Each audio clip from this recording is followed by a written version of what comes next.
지난 한 해도 하나님께서 축복하셔서 정말 아름다운 삶을 각자 이렇게 다 지내신 줄 압니다.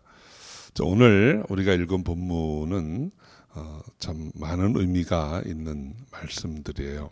17절 말씀에 보면 비록 무화과 나무가 무성치 못하며 포도나무에 열매가 없으며 감람나무에 소출이 없으며 밭에 식물이 없으며 우리의 양이 없으며 외양간에 소가 없을지라도 그랬습니다. 이 말씀은 27절 말씀은 비록이라는 말만 빼면 참 답답한 이야기입니다. 아무것도 없다는 얘기예요. 아무것도 얻은 게 없고 이룬 것도 없다 하는 것입니다. 비록 그렇다 할지라도 이렇게 얘기합니다. 저는 지난 2018년에 여러분 한 분 한 분 가정마다 또 개인의 삶에서도 많은 열매 또 풍성한 삶이 셨다고 저는 믿습니다. 그렇지만 그런 어떤 한 부분에서 우리가 이루지 못하고 없는 것처럼 느껴지는 부분도 아마 있으셨을 거예요. 그렇지만 그 부족하고 이루지 못하고 없는 그 상황에도 앞에 비록이라는 한 단어를 붙이게 되면 상황이 반전될 수 있습니다. 여러분 가운데 특히 힘들고 지쳤던 경험이 있으신 분들은 오늘 이 비록이라는 단어를 기억하시고 그 앞에 딱 붙여서 반전의 기회로 삼으시기를 바랍니다.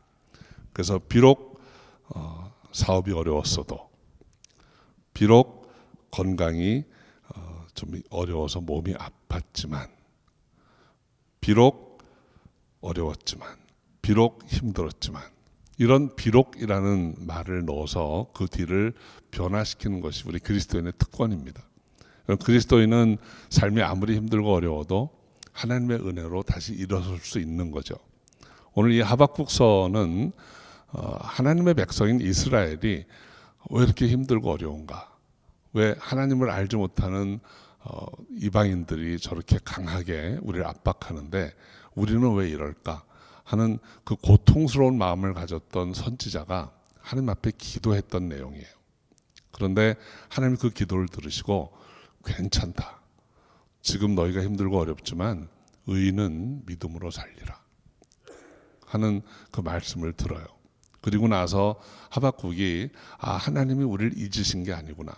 우리가 이런 어려운 형편을 지내는 것을 다 알고 계시구나. 그리고 결국은 우리가 하나님의 은혜로 다시 세워지겠구나 하는 확신이 왔기 때문에 이제까지의 모든 상황을 반전시키는 고백을 할 수 있었던 거예요.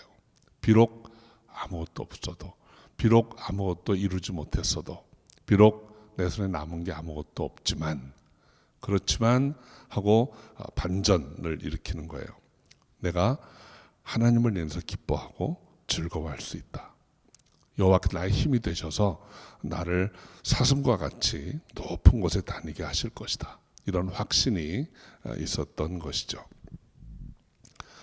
그래서 여러분 비록이라는 말을 우리의 환경 위에다 이렇게 딱 얹혀 놓으면 두 가지로 큰 변화가 일어납니다. 첫 번째는 기쁨이에요. 하나님을 위해서 기뻐할 수 있다는 것입니다. 여러분 이 기쁨이라고 하는 것은 우리 환경에서 오는 게 아니에요. 환경 때문에 기뻐하고 슬퍼하고 하는 게 아닙니다. 기쁨은 세상에선 찾을 수 없는 건데 우리가 하나님을 만나면서 바로 받게 되는 게 기쁨이에요. 그러니까 하나님을 만나고 받게 된 기쁨이기 때문에 이것은 환경이 아무리 변한다 그래서 잃어버리는 것이 아닙니다. 그래서 성경은 항상 기뻐하라 이렇게 말하는 거예요. 항상 기뻐하라는 말은 어떤 상황, 어려운 상황이 와도 바보처럼 해하고 기뻐하라는 게 아니에요. 어떤 형편 가운데서도 하나님이 주신 기쁨을 놓치지 말라는 거예요. 그거마저 놓치면 정말 망하는 겁니다. 여러분 비록 아무것도 없어도 하나님을 인해서 기뻐하고 즐거워할 수 있는 그런 저 여러분이 되시기를 주 이름으로 축원합니다. 두 번째는 소망을 품는 거예요. 19절 말씀 한번 같이 읽어볼까요? 주 여호와는 나의 힘이시라. 나의 발을 사슴과 같게 하사 나로 나의 높은 곳에 다니게 하시리라. 결국은 나를 높은 곳에 다니게 하실 것이다 라는 소망을 품으라는 것입니다. 우리가 현실을 비록이라는 말로 반전시키는 것은 이 소망이 있기 때문에 그렇게 할 수 있는 거예요. 제가 금년에 참 여러 분들을 보면서 큰 기쁨을 이렇게 많이 누렸는데 그 중에 한 분의 간증을 이렇게 기억을 합니다.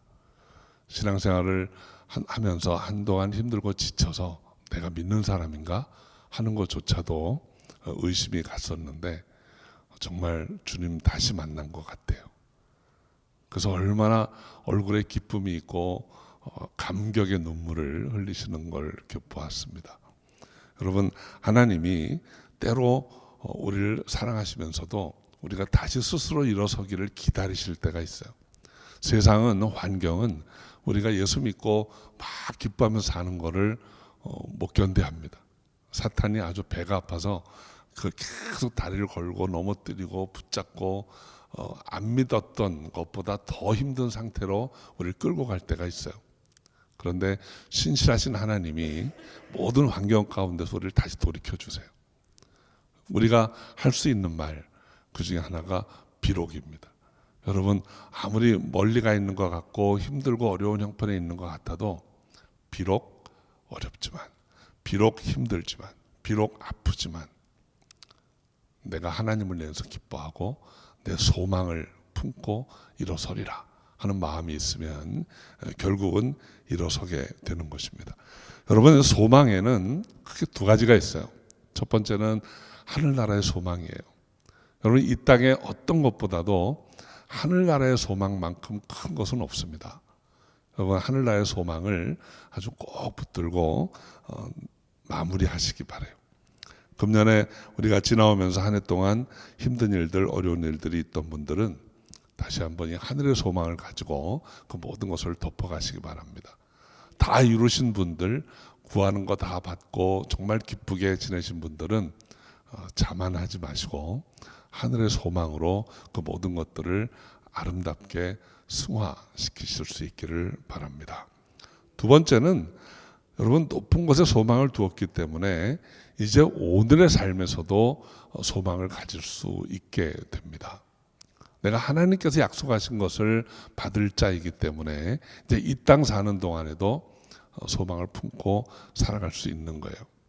여러분, 우리의 삶의 모든 환경이 하나님의 은혜로 날마다 나아질 수 있다는 그 확신을 갖고 나아가시기 바랍니다.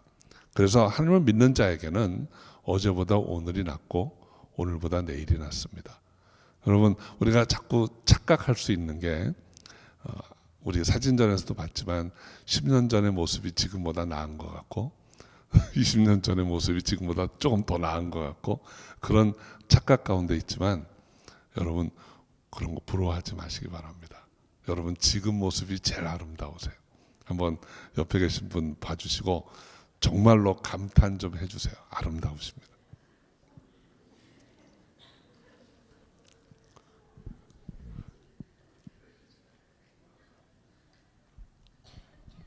하나님이 날마다 우리를 더 낫게 만들어 주세요. 날마다 낫게 하시고 우리가 주 안에 있으면 정말 날마다 강건케 하시는 줄 믿으시기를 주 이름으로 축원합니다. 우리 지난 한 주 동안 또 2018년을 보내면서 감사할 일들이 얼마나 많은지 모릅니다. 여러분, 제일 첫 감사할 일은 지금 이 자리에 계시다는 게 감사할 일이에요.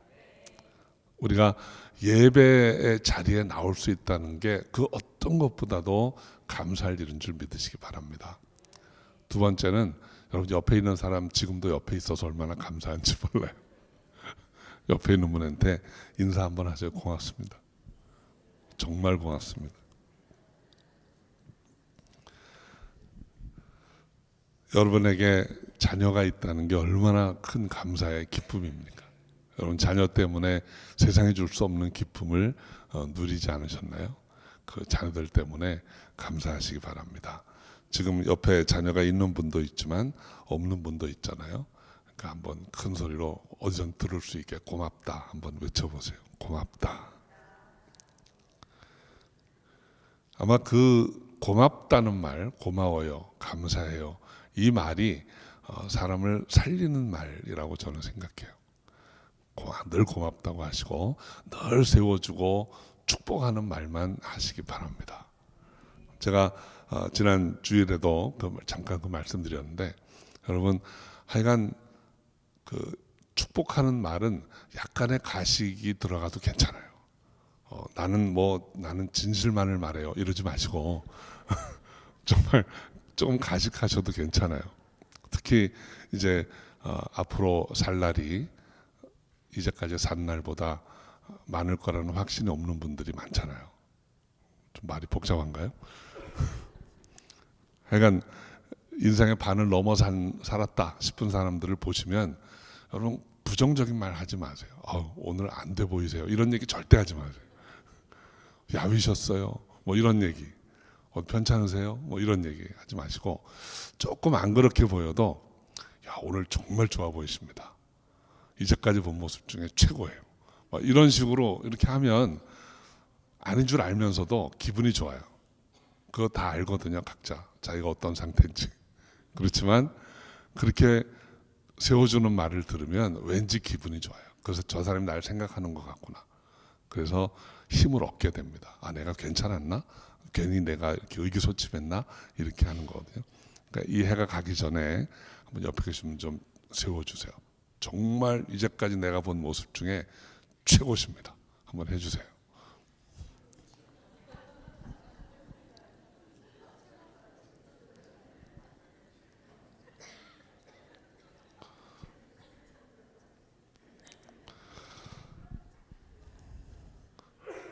우리 말에 복이 있습니다. 그래서 우리가 그렇게 자꾸 말을 하면, 우리 성경에 어떤 말이 있나요?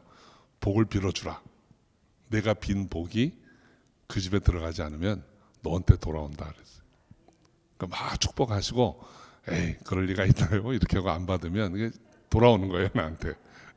그래서 2018년에 정말 여러분 정말 훌륭하게 잘 지내신 줄로 믿습니다. 그리고 잠시 후면 이제 해가 바뀔 텐데, 새해에는 정말 여러분 생애 최고의 한 해가 되시기를 바랍니다. 힘들고 어려운 형편은 부사 하나로 다 누를 수 있어요. 뭘로 눌러요? 비록으로 누르고, 우리는 정말 하나님 주시는 기쁨 그리고 소망을 가지고 앞으로 남은 삶, 펼쳐진 삶을 살아가실 수 있기를 주의 이름으로 축원합니다. 기도하겠습니다. 아버지 하나님, 비록 몸이 약하고 비록 이루지 못하고 비록 어려운 시간을 지냈다 할지라도 주께서 함께 하셔서 주님 주신 그 기쁨을 잃지 않게 하시고 주님 주신 소망을 다시 새롭게 해서 주님께 나아갈 수 있는 저희가 되기를 원하나이다. 연약하고 부족하지만 주님께 더 가까이 나아가기 원합니다. 함께하여 주옵소서. 감사와 찬양을 주께 돌려옵고 예수님의 이름으로 기도합니다. 아멘.